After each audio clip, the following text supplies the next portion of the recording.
Sweetheart, sigurado ka ba na matutuwa yung tatay mo o baka naman pagalitan tayo? Huwag kang mag-alala, sweetheart. Mabait si tatay. Mabait yun. Tulad ko. Sweetheart, natatakot ako. Baka magalit yung tatay mo. Tsaka yung tiyan ko, tingnan mo oh, halatang halata.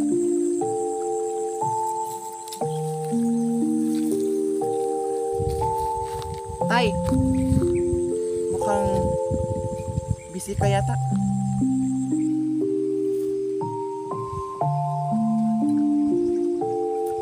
Oh, sino yung kasama mo? Tay, si Nalin, asawa ko. Tay, magandang hapon po. Ako po si Nalin. Buntis po siya. Asawa mo?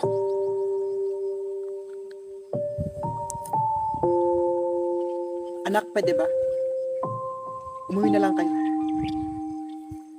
Marami akong ginagawa dito.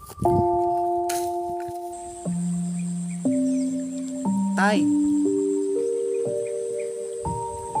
Tay, ayos lang po ba kayo? Ba't ba ang kulit-kulit mo, anak, ha? Nakalimot ka yata ng pangako.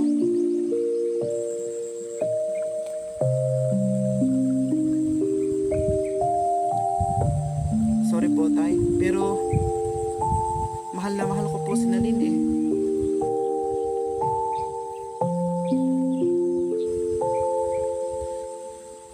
Nagmamahalan po kaming dalawa. Araw-araw ka naming pinagsasabihan ng nanay mo na unahin mo yung pag-aaral mo, pero ano to?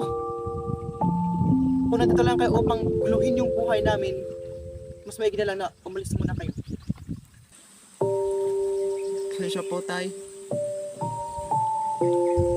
Pero wala na tayong magagawa dyan. Ang masasabi ko lang, panagutan nyo yan. Oh, punta muna kayo sa bahay. Sunod ako mamaya.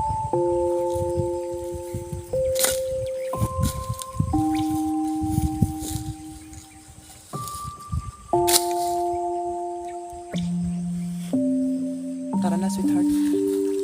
Susunod daw si tatay.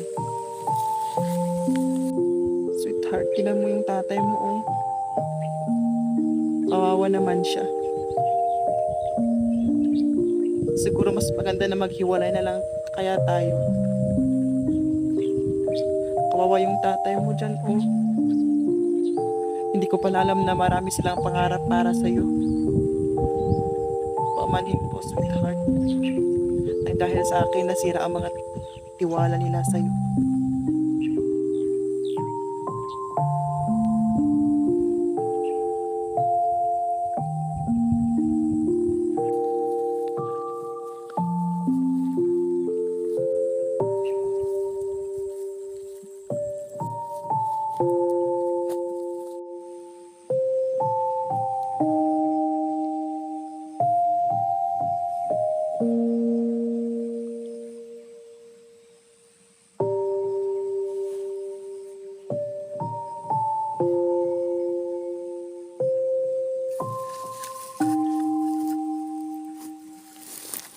Ang video na ito ay nagpapaalala sa atin na huwag nating kalimutan na may mga taong umaasa sa atin.